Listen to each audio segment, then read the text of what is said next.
Yaakov Langer and Nachi Gordon. These wonderful guys believe that there are so many Jewish personalities and big people in the world.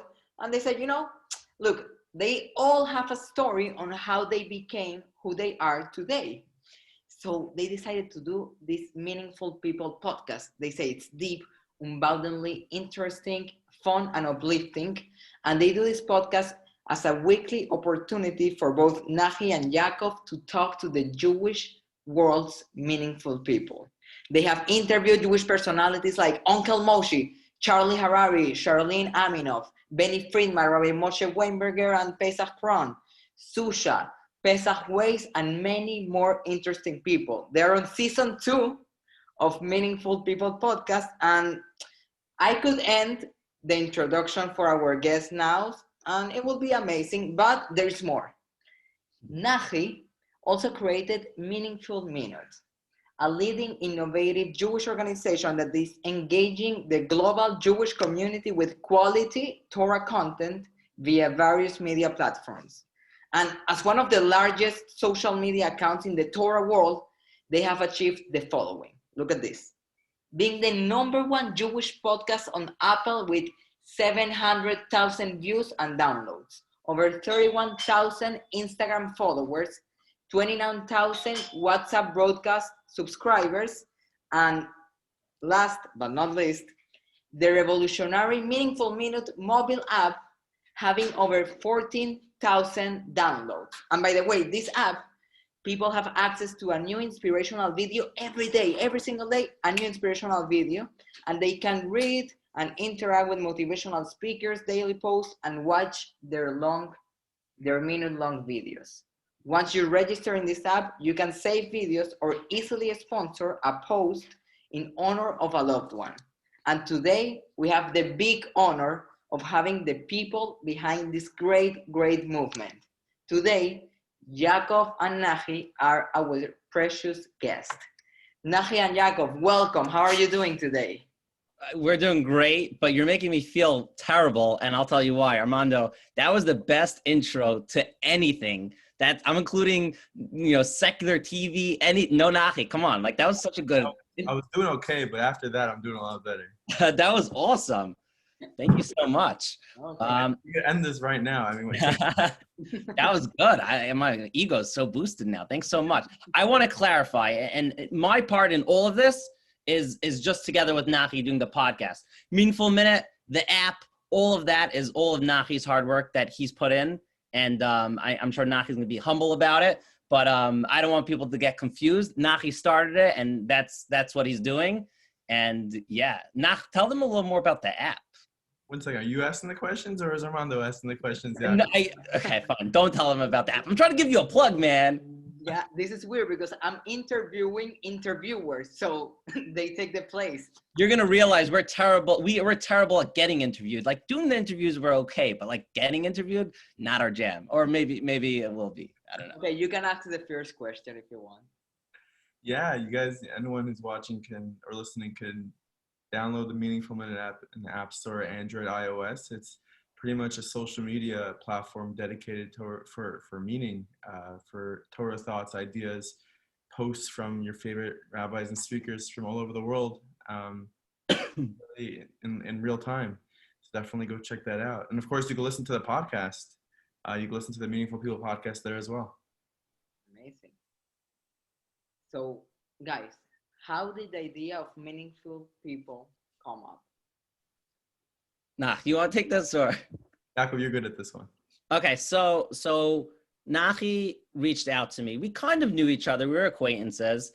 And he reached out to me. He's like, hey, by the way, I have this idea. I was familiar with Meaningful Minute, but Nachi was getting a lot of requests from people to have more than just minutes out there. And he came up with that idea, like, why not do a podcast? This is in 2019, I think, right? And we came together, collaborated, realized that aside for just the people being featured on Meaningful Minute, there's so many people that could be featured, should be featured, have a story to say. So we sat down, we actually did a test run. Maybe we'll release that episode one day, Nach, of us literally just talking to see if there was like chemistry. And there really was, and there is, I think, we're opposites in a way, and I think we bounce off each other well, and yeah, we just hit the road running. We did anticipate that people would enjoy it. I don't think we anticipated we'd grow this fast, but there was definitely a need for it. People are hungry for just kosher entertainment that's inspiring. I don't know if I'm labeling it properly, but yeah. Amazing. Yeah, I think it's a proper label. I like that, kosher, entertaining, inspiring Content. Yeah. And who are you guys? Like, why like two young individuals, instead of going into the regular business world, to a yeshiva, to a college, wherever you want to go, you decided to do a business related to such a great Torah cause? What, like, are you guys brothers? Are you guys friends? Explain to me, because I want to understand. So we're two regular people. Nachi, speak for yourself. I'm very chashuv. I'm a very chashuv person. I'm a regular person. Come from I'm youngest of 6. My family, nice normal family, and just I guess this is a passion to be able to put stuff out there. I personally, I think Yaakov as well, consumes podcasts, that are out there in the world, be it from Guy Raz or Ben Shapiro, Joe Rogan, whoever's putting them out like that. And to be able to take what society does so well, maybe not necessarily for the Jewish world and the frum world, and to introduce it in a way, that's something I'm very passionate about, and that I think is such a great opportunity that we were able to do this. This is honestly the best thing in the world. I don't know if we anticipated it taking off so quick and becoming so big, but it's incredible. I mean, I'm in Florida now, and I get stopped all the time from people, obviously I don't know about the podcast, and it's traveled so far and so wide, and it's just amazing to see. So yeah, I'll give a little background on me. I'm the youngest of 4. When I was in 12th grade, Nachi was in 9th grade. I was that cool 12th grader that like Nachi's always like, can we hang out? I'm like, no, sorry. Yaakov wore like these different colored sweaters every single day. He was like this preppy. He was a preppy kid. He was getting stuff in the lockers by 9th graders. It was like a little bit. I don't know about that, but the sweater part is definitely true. Yeah, meaning here's the difference between me and Nachi. Nachi's full-time thing is Meaningful Minute, running the organization, and I happen to be in marketing advertising as my main gig. And for both of us, we get together for Meaningful People. And yeah, like Nachi said, it's going around so much, and it's definitely an honor to be a part of it. I definitely look at it like, for selfish reasons, I enjoy doing it. Like, even if we never, and I bet you Nachi's gonna agree, even if we never posted these episodes, just having these conversations with these people, like sometimes it feels very surreal. It feels very meta. Like I get the sense sometimes, like, we're having these conversations, I'm like, I don't want to be anywhere else in the world. I'm meant to be right here talking to this person about whatever they're telling us. It's very, I get high on the Bar Ilam. I don't know how else to say it. Definitely, no, Yaakov, I agree with that. I mean, like, it's even if we never put them out, be able to develop the relationships with these people that we've sat down with is just awesome. It's really, there's no price tag on that. Amazing, great. We see 2 pure souls winning this in the world. And Nachi, this one is specifically to you. Mm-hmm. What has been the biggest challenge you have had with Meaningful Minutes? The biggest challenge.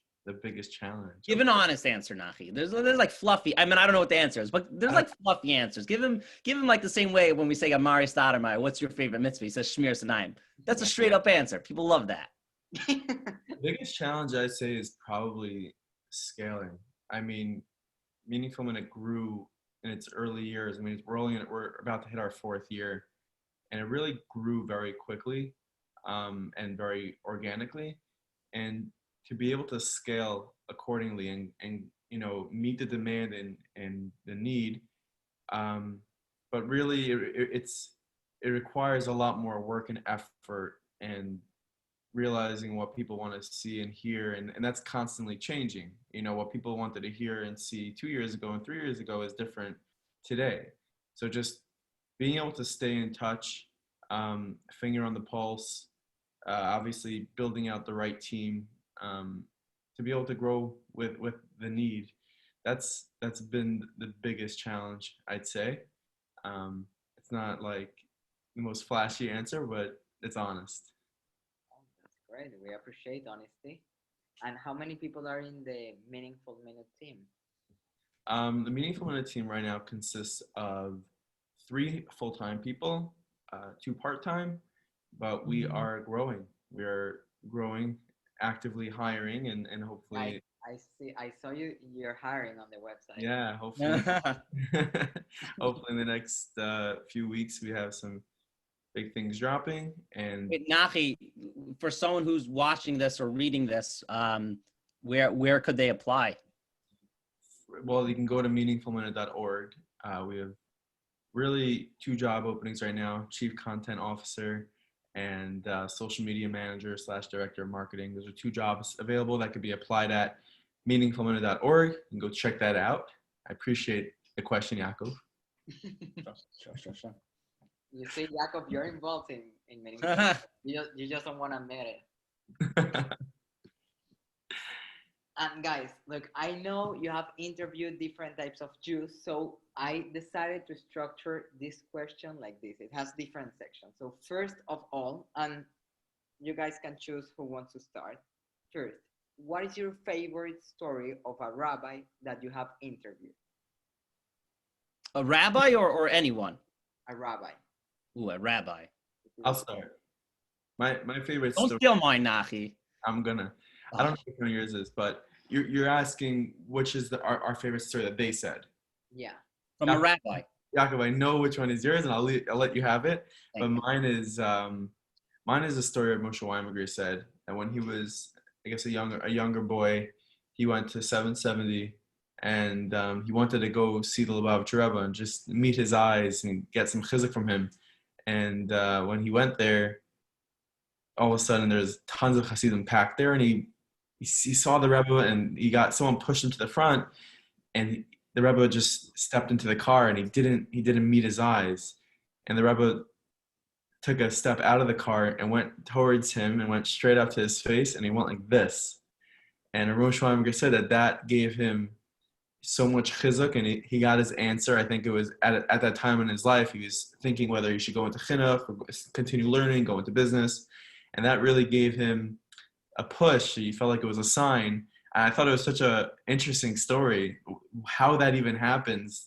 The Rebbe sees thousands and thousands of people a day. So that story to me really blew my mind. Fun fact, Nachi's named after Lubavitcher Rebbe. Oh, it's a fun fact, yeah. Nachi Lubavitcher. That's great. Yaakov, what's your favorite story, Yaakov? My favorite story is when Rabbi Moshe Weinberger was going to the Lubavitcher Rebbe. No, that's your side. So in the episode with, it's not a conventional answer, and I don't know if it's a lot of people are gonna like this moment, but for me, can I guess it before you say it? No, you know the answer, Nachi, because we've been. Guessed. No, you know the answer. No. So Reb Y.Y. Rubenstein. I didn't know it. His father passed away when he was a lot younger, and I don't really know what type of relationship they had, but he was saying how one day he was just watching a documentary while he was cooking on the occurrence of Dunkirk, and he was watching this documentary, and it was obviously they had shots from back in the 19 whatever it was 30s 40s, I don't even know the year, and in one of the shots he saw his father. Wow. And he just did not expect it, and he just started burst out crying like he hasn't seen his father in so long, and he really just hit him. He's like, what would my father say about me today? And he's like, I think he would be proud of me. And it was just a very surreal, very real moment, and yeah, it was just very beautiful. I think about that moment a lot. That's a story. Yeah. I thought you were going to say something about Rabbi Bachner. Really? Yeah, I don't know why. That's also a great story. It's also a great story. Yeah, you're right. Bachner basically considered one of the children that he helped, you know, through the Bono Olam program, get brought into the world. He like treated him like he was his own son and like tried getting him into yeshiva, even though that's not what he does at all. But like the mother said it, and he's like, "This is my son," and yeah, that's also a very touching story. Great. And now, okay, enough of rabbis. Never is enough of rabbis, but for this interview. And then another part of the question is, what is your favorite story of a businessman or a CEO that you have interviewed? My favorite, I'm answering these too quick. That means that whatever comes to my head right away, that's what my answer is. So I'm just like, I'm not editing the interview, so don't mess yeah, my favorite story with a businessman, I think, was Naftali Horowitz of JP Morgan Chase. He doesn't charge to go fly around and speak in different yeshivas or businesses or shuls. They come in, they fly him out, and they asked him, one particular Moished in Montreal wanted to pay him. They said, we're not going to bring you unless we pay you. He said, I don't charge. I can come speak, but I don't charge. And they said, well, we're not going to bring you out unless you're going to take payment for it. So give us a price. He said, okay, you want a price? I'll give you a price, $25,000. And they said, $25,000? We can't afford that. What does that mean? He said, you wanted a price, you know, for me. I have to leave my office for a day. I have to sleep in some basement in some house. I have to tell all my clients that I'm out of the office. That's worth $25,000. They said, well, we can't pay for that. He said, well, let me do it for free. And he ended up doing it. Why is it my favorite story? I don't know. I just thought it was super clever. I thought it's nice that he flies around and he speaks for free to places. He gives back to the klal. Very, very special person with a real talent, and he gives back to Klal Yisrael. But I thought it was super clever. I'm going to answer the question, but before, fun fact, from all our guests, the person who I stayed in touch with the most is Naftali Horowitz. Oh yeah? I text him all the time. He's making a wedding tomorrow night. I'm thinking, should I go? I don't know. It could be a little too like, yo, we're not that good of friends. But yeah, he's a really cool person. But I think for my answer, which story from the businessman was my favorite? I think this one got a bit of traction, but you'll hear why. So Mr. Saul Werdiger spoke about how in his office he had this I think Chinese. Korean. Is it Korean? Whoops, I'm sorry. It's not cool. He had this Asian intern. I'm not exactly sure where in Asia, but he had this Asian intern, and yeah, they were just an intern, and they didn't do anything differently. They just went on with life. And long story short, the UN had a vote on something to do with Israel, and wherever country this person was from, her father was on the board and the head and made the decision. And he was so impressed by Saul Werdiger and how he ran his company that when they said negative things about Israel, they're like, how could that be? Like, we know so many Jews, and he operates his business with such respect. They pray, they always give charity, they talk nice to each other, they don't curse, they dress appropriately. And for that reason, I don't exactly know what they voted on. For that reason, they voted in favor of Israel. And it was just one of those brilliant type of things that in our own lives, I think Zusha mentioned this on their episode, that we think we have to do things in grand and do this and change the world, but you just live your life the way you do it, and Hashem sees, and he helps out, and he makes sure that what you're doing gets the right kavod. Wow, that really means that a little action can really change the world. Yeah.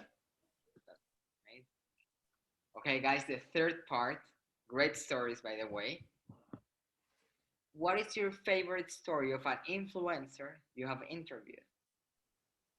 An influencer. I'm going through, by the way, I'm at the point where I have to I don't remember all our episodes yet. Who are influencers that we interviewed, Yaakov? I'm just thinking Charlene Aminoff. We had Shimi Adar. We had Joey Newcomb, Bubby Shirley, you know. But Bubby Shirley's an influencer, you know. I guess.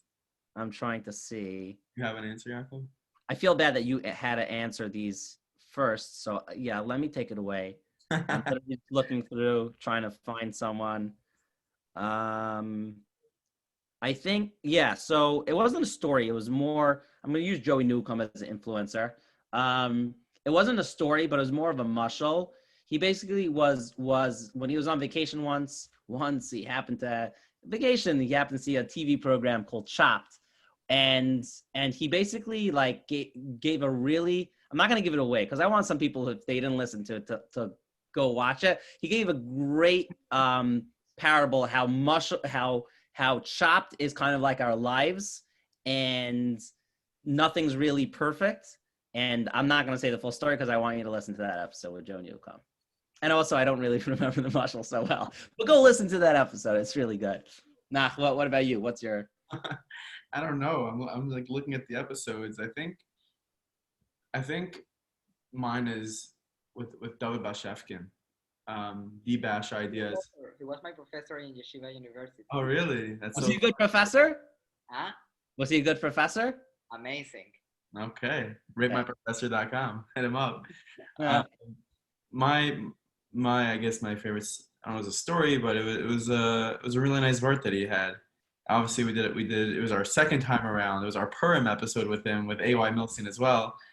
But he had mentioned how come we have the Eicha trop in part of the Megillah, and part of the Megillah's Esther. Purim is one of the happiest days of the year, and you have that Eicha trop. And he says, picture a scene where Purim is dancing at its wedding, and in the corner of the dance hall, you see Tisha B'Av, and Purim goes over to Tisha B'Av, and he tells Tisha B'Av that soon by you, Emet Hashem, you too will be dancing by your wedding. We'll be redeeming, Tisha B'Av into a Yantif, and that's how he sort of envisions the reason why we have that Tisha B'Av trop. And I thought it was very, very nice. I think many people thought it was just very touching to think about it in such terms. But for me especially, I thought that was extremely nice. Wonderful. All idea. I love it. Okay, so guys, this is a more personal question. You can answer if you want, and if you don't want, you can also answer. I weigh like 143 pounds. I just weighed myself. Really? Yeah. Do you really? Yeah. Oh. You're tiny. I've lost weight in the past since I got married. Yeah. Is that I assume that was a question. I just blurted it out. Now you go. I'm sorry. Not that personal.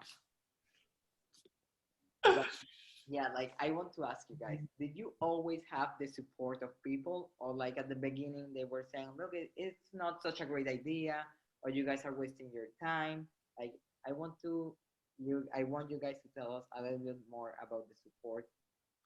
I don't. Nach, you answer for Meaningful Minute, and I'll answer for Meaningful People.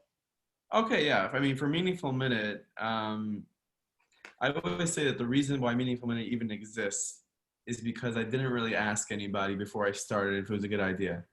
And I'm a big firm believer that if you want to start something, start it first, and then maybe you could like speak about it. Because once you start something, you're already invested in it, and it's harder to stop. So I think the very fact that I feel like if I would have called somebody the night I started Meaningful Minute and I said, what do you think about 60 seconds, inspiration, this and that? And they would have told me, oh, that's too short, or it's too long, or who's going to watch it? And I probably would have got discouraged, and I probably wouldn't have done it. Was there, people trying to stop it along the way? And feel like maybe. I mean, anything that ends up garnering a large audience and I think being successful will always have naysayers and people that it doesn't like talk to. But I'd say 99.9% has been very supportive. And in regards to Meaningful People, I don't think we got any negative pushback.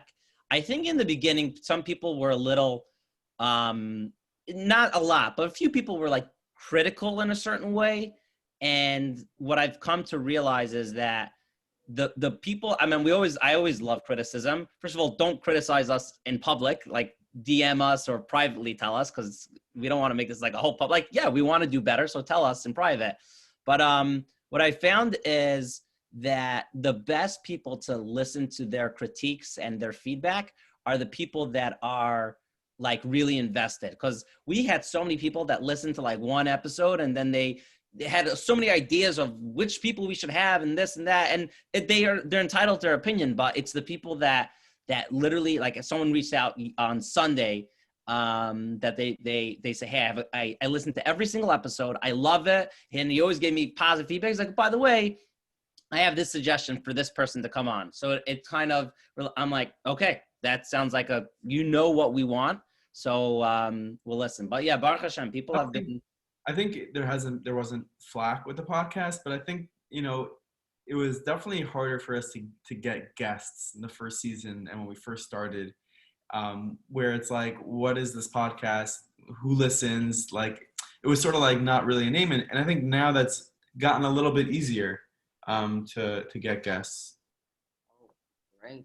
So you have had a lot of support. That's great, guys. You're doing great things. Thank you. Thank you, Armando. No, you're welcome. Guys, I saw in your website that you guys offer the option to make ads in your podcast. So guys, if any businessman here is listening, these guys can set you up. And it's actually a great way. It says on your website, your business in front of the frum world. And for the people who don't know, frum means observant or orthodox or very religious. And I want to ask you, who has been your biggest sponsor? And do you have any interesting story in dealing with that sponsor? For sure. By far, our biggest supporter is our friends at AMR Pharmacy, the best pharmacy in the world. Nachi, do you remember their phone number now, or you forgot it again?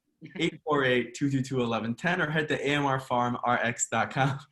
They are an incredible people. Shiggy and Amelie, they really, from the beginning, almost the very beginning of our podcast, believed in what we were doing. And they wrote it with us in the beginning when our episodes were getting 2,000, 3,000, 4,000, all the way to 15, 20,000. They've been with us. A big shout out to them. And for really anybody and any story with them, I mean, people stop them all the time. People stop us all the time. We have a story. We have a story with them. I mean, there's a few stories, but the story that comes to mind is someone accidentally hit a truck, right? Yeah, and the truck. Yeah, they weren't sure which truck it was. They got like they saw it was like a pharmacy, but they didn't get enough info. And like, shoots, I owe this truck money. I damaged that. And that night they're listening to the podcast and they heard the ad for AMR Pharmacy. Like, that's the truck. I knew, like, he couldn't remember the RMA, and was it a pharmacy? Was it a medical office? And he reached out to us on, I think it was Instagram. He's like, hey, can I have AMR's, like, their actual, like, the business owner's number, because I owe them money. And we connected them. And it was like, listen, AMR, we're making you a lot of money. That's and really, for people who are listening, in terms of if they have a business, thank God this podcast has been growing by leaps and bounds, and it's in front of many people's eyes. It's over 500,000 views on YouTube so far, and we're nearing that number in audio downloads as well. God willing, Yaakov and I will be celebrating a million downloads and views very soon. But it's been really doing well for our advertisers promoting their businesses or organizations. Really only positive feedback and success stories. And of course, if anyone's interested, they can just reach out via the website. Yeah. And I will say, I think the reason why I think AMR likes us and we like to have fun with the ad. It's not like one of these boring ad reads. And also, I think, like, obviously people don't really get to know Nachi and myself on the episodes. Like, our personalities come out every here and there. But I think, as listeners go on, they understand, like, we're there. So we're able to, like, really plug, the businesses that we believe in. There has been, like, a few businesses that they weren't bad. It just didn't really match, like, us or the podcast enough. So we really try to partner with the businesses that we really could help and say over their story in our own way. Amazing. That's great that you don't select like every single one. Yeah, there's a few. Like that Avodah Zarah company, Nach. It just didn't work. Interesting. Guys, you're funny.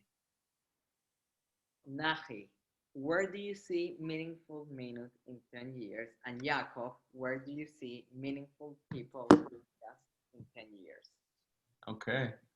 I see Meaningful Minute in 10 years as the leader in online Torah sharing. That's the plan. That's the objective. The number one go-to source for Torah, inspiration, chizuk, education, anything Torah related in the digital world, be it Instagram, WhatsApp, Twitter, Facebook.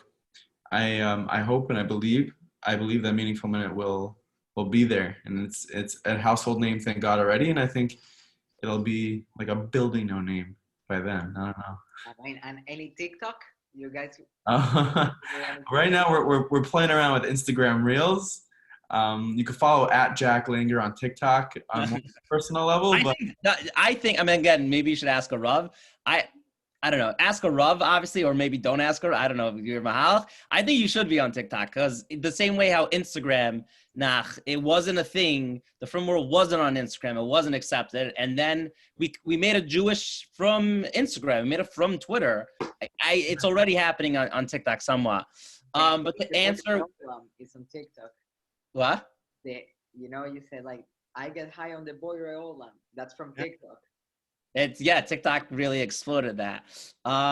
In terms of meaningful people in 10 years, it's a hard question. Like, will we still, I hope we're still doing this in 10 years. Come on, that's your standard? No, yeah, meaning, no, it's not like, I'm not gonna lie. I'm not gonna say like, we're for sure gonna be doing this. I do think there's definitely so many people we've had on that we need to have on again. There's certain people that we could easily have on like once a season just to talk to them about so much more they've been through, or their shitas on just life or just different topics. But something I'm noticing is we're really just, our eyes are opened, and maybe at first we were like, okay, maybe we'll be able to do this for a few years. Now it's like, we can't keep up. There's at least 200 real suggestions for people that are great guests for us that we couldn't get to. And if we do a few of these a month, that's easily, and those are just now, as time goes on, there's more people that are good guests that are going to come up. I hope, I actually told this to Nachi today. Nach, I'm going to say this. I hope maybe like one of these big podcaster companies are going to, want to partner with us. That's dream big, but maybe. Yaakov, I think the sky is the limit with what could happen. I definitely think we will be, God willing, doing this in 10 years. Hopefully we'll be doing this, by the Harary, in Yerushalayim, interviewing Yosef Atzadik and Avraham Avinu, Moshe Rabbeinu, all those, and Malki Atzadek, and all those great people. I really hope and I believe 10 years for sure. Mirza Hashem tomorrow. But I think this is really just the beginning. I think this is just the beginning, and people should really know that and join the party. That's great. We are still early. Yes. Still early. And a very humble, and I mean in the most humble way possible. I mean, we wouldn't be anywhere without obviously the people listening and watching, and all credit to them. I mean, the content we put out, it only means as much as the people who are watching and listening. They are the meaningful people. I can put your shirt back on. My shirt's on, my button just like. Yaakov. You right, Brahman? This is a good shirt. Look, tzaddikim, which means righteous people. The time is running out. What is your message for the Jewish people around the world? That's a heavy question. I think if I could, each one gets 1 minute. Okay. Oh, 1 minute. We got one meaningful minute. Yeah. I'll probably go under a minute, but I think the message, or at least what I'm learning from my experience with the Meaningful People podcast, is we really have to look at it like, I don't know where it says in Chazal, but the world was created for you. So you really can't be cocky about it and say like, oh, the world's created me, I could do whatever I want. But you really have to understand, like, if you're here, you really have a mission. And even if you're not like the perfect type of person who's a guest on Meaningful People, there's so many types of people. And if you're here, Hashem created you for a reason, and you have a mission, and you have to figure out what that mission is. And when you do, it's really, I think, it's a really uplifting feeling, and being tapped into like why we're here, why you're on the universe. And yeah, it's cheesy, but I really think everyone has the ability to be a meaningful person. I think that's a great answer, Yaakov. I think, and I'll keep it really short, I think I'll take a page out of the book of Judah Michel. His answer on one of our podcasts was Chai Behem. You know, you're alive, you know, living in the moment every single day as it comes. You have family, you have friends, you have food to eat, water to drink. You put on tefillin, or you're lighting candles by Shabbos. Every situation that comes, the fact that you're alive and Hashem gives you this soul and this heart beating inside of you, there's so much to be thankful for. And if you can try as much as possible to just be mindful of every single moment, I think that's the message. It's so hard nowadays with so much going on in such quick paced life, but to just, you know, pause, unplug, and just be happy that you're alive. Amazing, guys. Thank you so much for being here. Great and meaningful people. Thank you. So Thank much. you, Armando. I look forward to this weekly conversation that we're going to have. Wait, this is a one-time thing? Okay, fine. Bye. Thank you Thank so you so much, much. guys. It's been amazing, and we hope you keep growing a lot. Thank you so much. Thank you. Thank you so much. Bye-bye.